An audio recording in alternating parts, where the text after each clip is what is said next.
Frank, would Arteta be under any sort of pressure if he wasn't to win anything this season?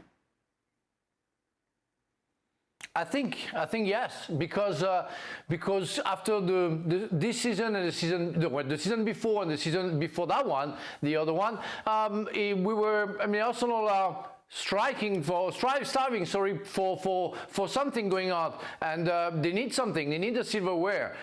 They need the league. They need the league. I mean, they were so close the season before, last season as well, that they want something, and they're far away from Liverpool. So he's under pressure. And if at least he doesn't win the Carabao Cup or something else, maybe the FA Cup or the Champions League, he's going to be under pressure because he made the wrong choices. We kept on saying, and it wasn't only me or Craig or Shaka, it was everybody, all the pundits. They say they need a striker. It's not like there is conspiracy against Arsenal. They needed a striker. They didn't buy the striker. Now they are suffering because they don't have a striker. So that's his mistake.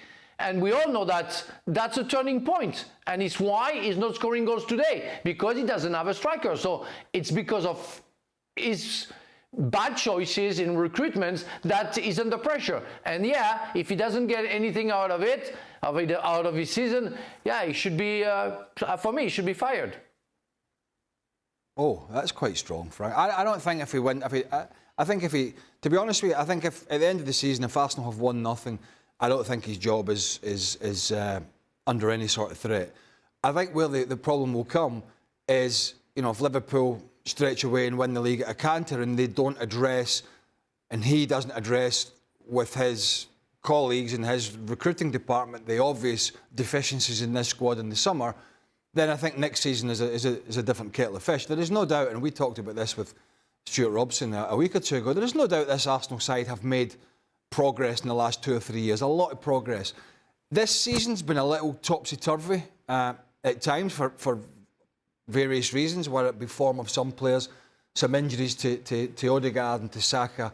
But they have the foundation of a squad and a back four in midfield to go and really, you know, be potentially the strongest team in England.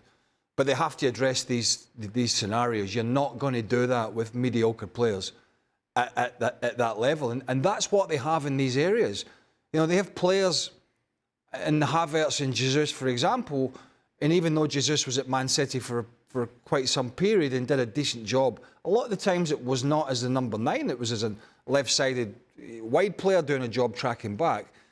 These guys wouldn't get in. You know, this front line, Jesus and Havertz would not get into the Newcastle side, right? They would not get into the Chelsea side at the moment because Jackson's had a good season. They definitely wouldn't get in the Liverpool side. They would not get in the Man City side. So here we have a team in Arsenal who were many people's favourites at the start of the season for the Premier League, and yet they have 2 supposed number 9s or 2 frontmen that wouldn't get in any of the top 6 in the Premier League.